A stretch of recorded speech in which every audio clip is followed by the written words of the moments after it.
Hello, everyone, and welcome to the Liverpool Echoes Debrief live on the Blood Red YouTube channel after Liverpool have beaten Everton 2-0 in the Merseyside derby at Anfield. A very convincing performance from the Reds and much more like it after the past few weeks, shall we say. As I said, everyone, we are live, so welcome along with me, Patrick Smith. I'm joined by Liverpool.com editor Matt Addison as well. Make sure you drop us all your thoughts and comments in the comments section below. We'll get to as many of them as we can. But Matt, let's get straight into it. I mean, your initial thoughts on that one? Really pleasing and promising performance to see, wasn't it?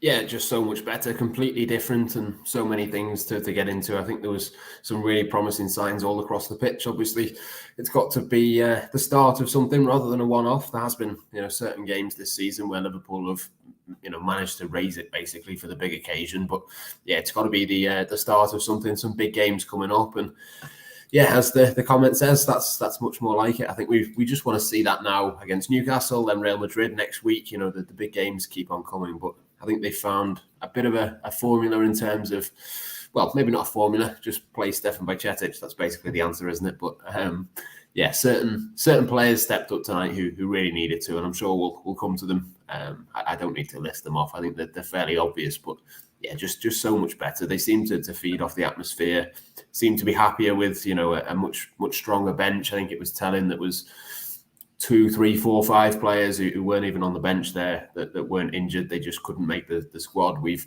not seen Liverpool in that position for such a long time. And I think both of those factors really, they come together and make for a good atmosphere, a really good game, and just Liverpool doing the things that we used to take for granted. It just looked a lot more like a Liverpool team tonight. So yeah, it's fantastic to see. Yeah, as you said there, we'll come on to the goals shortly, but we have to start with Stefan Bajčetić. I mean, what a performance from him. I mean, myself included, lots of people saying before the match, I'm not sure whether you throw him into a Merseyside derby. The form's not been great at the moment. There's a bit of tentativeness, should we say, around the team selection. But I mean, Matt, he's used to playing in the 6, but in that number 8 role, he really came into his own tonight. I mean, I was going to say, let's start with, the boy of the hour, but he became a man tonight, I feel, in that performance. I mean, really could be a catalyst for him, couldn't it? Yeah, it was a really good performance from him. Really mature, just impresses me every time I've seen him. Really, obviously, I've seen a lot of him at academy level, and you kind of see those sorts of things there. Really, but to see that in that kind of atmosphere, in the kind of game that was, I think we saw what Everton can do under Sean Dyche last week against Arsenal. I think someone like Amadou Onana, for example, is a really good player. Actually, I think he's really intense.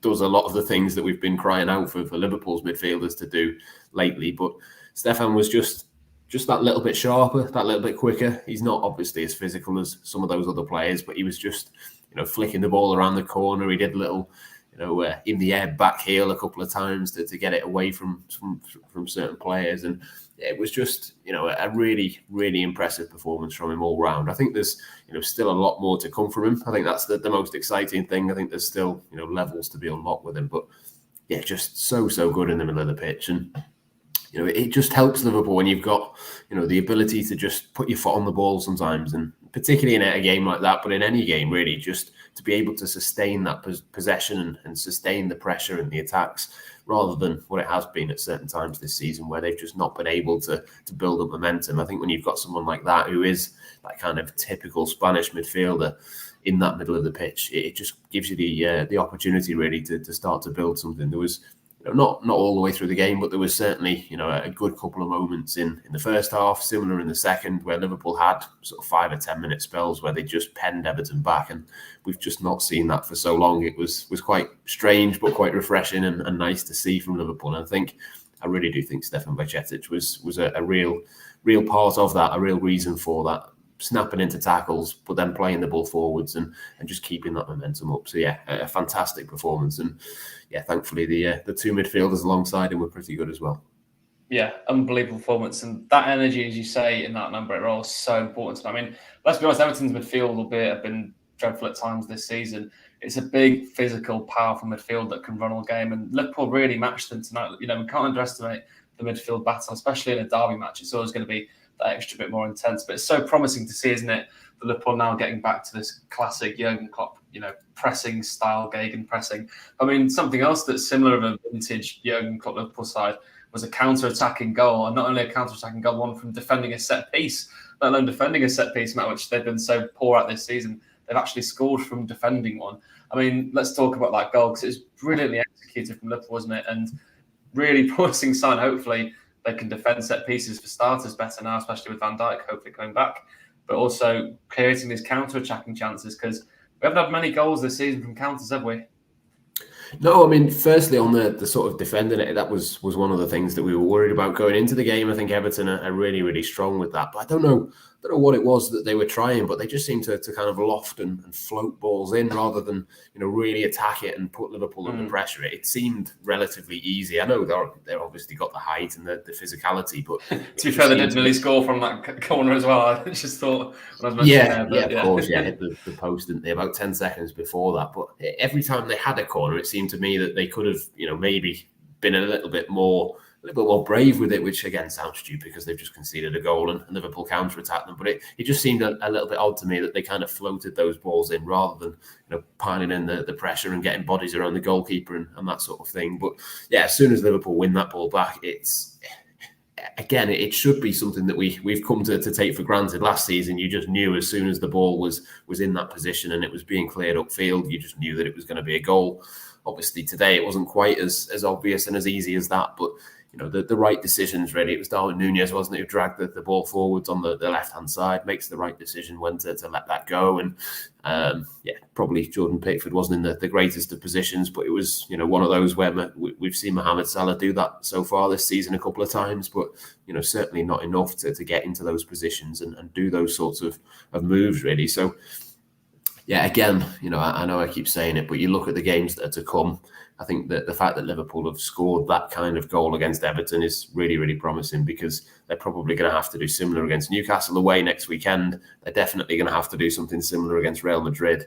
If they're to have, any chance of going through in the Champions League, they are going to have to get at least, maybe 2 or 3 of those counter-attacks right. And I think that was, a really promising sign, really. We've seen, obviously, Cody Gakpo take a big step forward as well. But if you can get, obviously Diogo Jota back in there, if you can get, these players who are capable of scoring just from nothing, like you mentioned, heading into this one, I think that can be, a real major positive. But yeah, for Salah to score and for it to be Darwin Núñez that was breaking away on the counter, I think is really promising signs.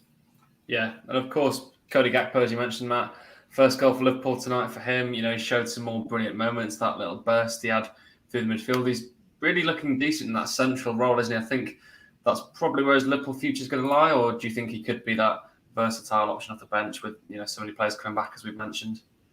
Yeah, it would be interesting. I think it was interesting again that even when Diogo Jota came on, he still played through the middle, didn't he? He came onto the left-hand side of the pitch. Obviously, Darwin Núñez had started there. I think there was some really good signs from him. I think he looked a little bit quicker as well. I think it's probably just a confidence thing. He certainly looked quicker after he scored, but even before that, he kind of just had that little extra yard. He was able to get away from people. We saw that, I think, was against Brighton, where he had a couple of those moments, but he seemed to be a little bit stronger. He took a little bit of time to get used to the game. I think there was a couple of challenges in the first half where he could have maybe been a little bit stronger, but second half in particular, I think he really grew into it and kind of, as soon as he scored that goal, you could see visibly that the confidence was up in him. But I thought that was his best performance, even taking that out of it. I think he really, really did excel and got himself in the right positions. Just showed that little burst of acceleration that I don't think we've seen really up until this point. He was able to get past a couple of people, beat his man, get a couple of crosses in, which is something that certainly was a big part of his game when he was at PSV.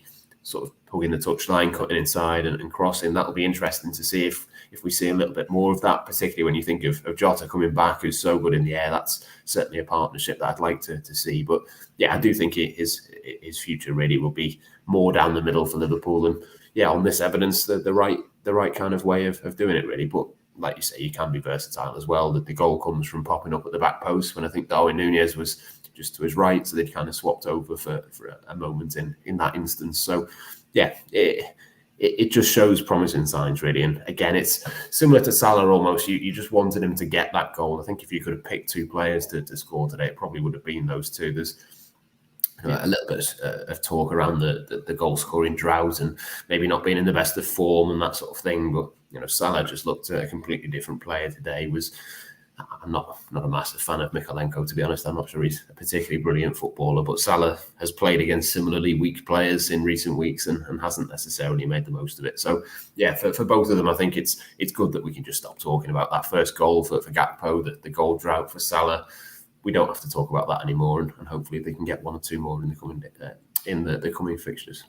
Yeah, ideal with those two scoring. I mean, I'm a huge fan of that interchangeability in attack, particularly between Gakpo and Nunes, but also the interchangeability in shape, because it looked to me at times that Liverpool sort of played a diamond shape, I think, in attack, and that gave Gakpo so much extra space to sort of, run in between the lines in that number 10 role, but then also push on into the 9 position when needed. But I mean, speaking of the 9 position, Matt, I mean, there's so many talking points tonight to go through, but we saw Diogo Jota come back, but also Roberto Firmino. Now, I mean, Jota clearly would have been the headline player from those returns, but Firmino's goals this season have actually been very important. I mean, correct me if I'm wrong, I think he's in double figures, isn't he, in all competitions? Those goals are definitely going to be important for Liverpool's business end of the season, aren't they? Yeah, he's certainly close to double figures, if not into double figures now. And I think that the goals have dried up a little bit for him. I think there was a spell of sort of 5 or 6 weeks at the start of the season where most of those goals tended to come in. But yeah, it's just another option off the bench, isn't it, really? I think, even Diogo Jota is similar, really. He's not necessarily going to start every match. I think he will take a few games to get back up to speed and be ready to play the full 90 at full intensity. But just the opportunity really to make a couple of substitutions, it's massive, isn't it? To have a double sub of those two to come on. You could have had a triple sub with Harvey Elliott as well. I mean, there's just a lot more options suddenly for Liverpool, and we kind of knew that really when Cody Gakpo came in. Obviously in January we kind of knew that they picked one over the other in terms of everyone thought that they wanted a midfielder.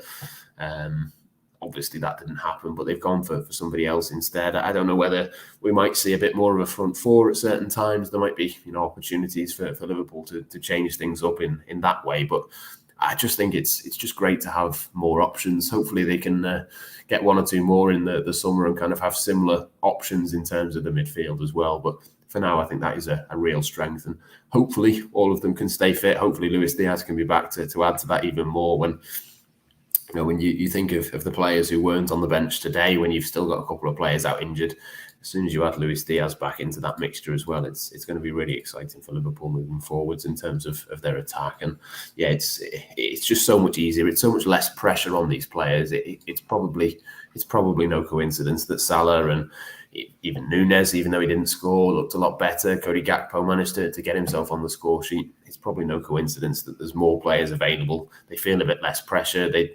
Salah, it's not just on him to go and get those goals or create things. It's on the six, the forwards that you've got in the squad available to come on and play. So, yeah, great to have them all available. Hopefully they can all stay fit and stay in decent shape for the next few weeks. But yeah, if they do, Liverpool have certainly got a chance. Yeah, how many times have we said that this season? Hopefully this can be the catalyst performance and then they go and get battered the game after. So let's hope that's not the case, because of course Liverpool's next game is on Saturday, a trip to St James's Park and a very much informed Newcastle. But should Liverpool win, they can be within 6 points of the top 4, and of course they'll have a game in hand on Newcastle. So the season is far from over. And then of course there's a small matter as well, Matt, isn't there, of Real Madrid in the Champions League after that one. But for now, everyone, thank you so much for joining myself, Patrick Smith, and Matt Addison. A great win tonight for Liverpool. Hopefully more to come. Be sure to stick around on the Blood Red channel, because we'll shortly be bringing you Jurgen Klopp's press conference with all the reaction to that one. But for now, thanks again for joining us, and we'll catch you again soon on the Debrief.